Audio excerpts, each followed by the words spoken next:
ఇక వైసీపీ నేత మాజీ ఎమ్మెల్యే మల్లా విజయప్రసాద్కు ఈడీ ఊహించని షాక్ ఇచ్చింది. ఈ మేరకు తెల్లవారుజాము నుంచి ఆయన నివాసాలు, కార్యాలయాలపై ఈడీ టీమ్స్ మెరుపు దాడులకు దిగాయి. ఇక బీహార్ రాష్ట్రానికి చెందిన ఈడీ అధికారుల బృందం హైదరాబాద్, విశాఖపట్నంలోని 5 విభిన్న ప్రాంతాల్లో ఒకేసారి సోదాలు చేపట్టడం తీవ్ర కలకలం రేపింది.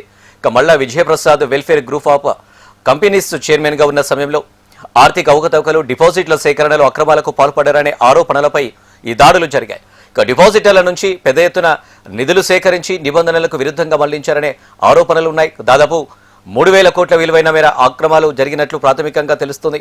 ఇక విజయప్రసాద్ నివాసాలతో పాటు కంపెనీ కార్యాలయాల్లోని కీలక పత్రాలు, బ్యాంకు ఖాతాలు, హార్డ్ డిస్కులు, డిజిటల్ సాక్ష్యాలను అధికారులు ఒక్కొక్కటిగా క్షుణ్ణంగా పరిశీలిస్తున్నారు.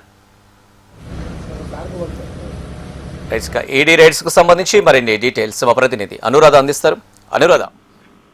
అనిల్ ప్రసాద్ విశాఖపట్నంలో వైసీపీ నేత మల్లా విజయప్రసాద్ ఇంటిలోని అలాగే కార్యాలయాల్లోని కూడా బీహార్ కి సంబంధించిన ఈడీ బృందం సోదాలు నిర్వహిస్తూ ఉంది. హైదరాబాద్, విశాఖపట్నంలో ఒక్కసారి ఈ సోదాలు ఏకకాలంలో జరుగుతూ ఉన్నాయి. గతంలో వైసీపీ నేతగా అలాగే కాంగ్రెస్ శాసనసభ్యుడిగా కూడా మల్లా విజయప్రసాద్ విశాఖలో రాజకీయ అనుభవం ఉంది. అయితే దీనికి సంబంధించి ప్రస్తుతం ఆయన విశాఖ పశ్చిమ నియోజకవర్గం వైసీపీ ఇన్ఛార్జ్ గా పనిచేస్తా ఉన్నారు. అయితే ఈ సమయంలో ఆయన గత కొంతకాలం నుంచి కూడా welfare group of companies chairman గా వ్యవహరిస్తూ welfare group of companies state funds నుంచి అనేకమైన ఖాతాదారులకు సంబంధించిన నిధులని వేరే ఇతర వైట్లకి ఆయన మళ్లింపులు చేశారు. ఖాతాల్ని అక్రమంగా నిర్వహించారు.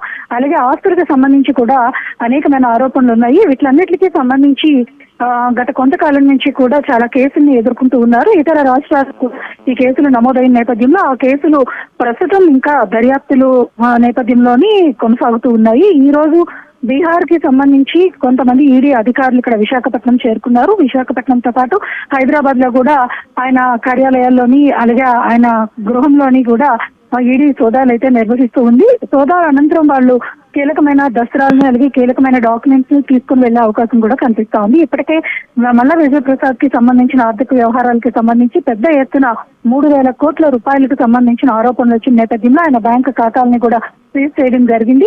అయితే ఆయన గత కొంతకాలం అబ్స్కాంట్ లో ఉండి విశాఖపట్నంలో లేకపోయినప్పటికీ కూడా కొద్ది రోజుల క్రితం నుంచి కూడా విశాఖపట్నం వచ్చారు. విశాఖపట్నంలో వైసీపీ అధికారిక కార్యక్రమాల్లో కూడా ఆయన పాల్గొంటూ ఉన్నారు. వచ్చే ఎన్నికల్లో కూడా పోటీ చేసేందుకు రంగం సిద్ధం చేసుకుంటున్నారు అనేది ఇటీవల కాలంలో ఆయన పలుమార్లు ప్రస్తావించడం కూడా జరిగింది. దీంతో రాజకీయంగా కూడా ఈ అంశం చాలా విస్తృతమైన చర్చకు దారితీసింది. ప్రస్తుతం విశాఖపట్నంలో సోదాలు అయితే కొనసాగుతూ ఉన్నాయి. రాజకీయంగా కూడా ఈ అంశం ఎక్కువగా చర్చకు దారితీసిన నేపథ్యంలో ఎలాంటి పరిణామాలు ఉంటాయనేది కొంత ఆసక్తి, ఉత్కంఠత అయితే నెలకొనుంది. Right Anuradha, thank you.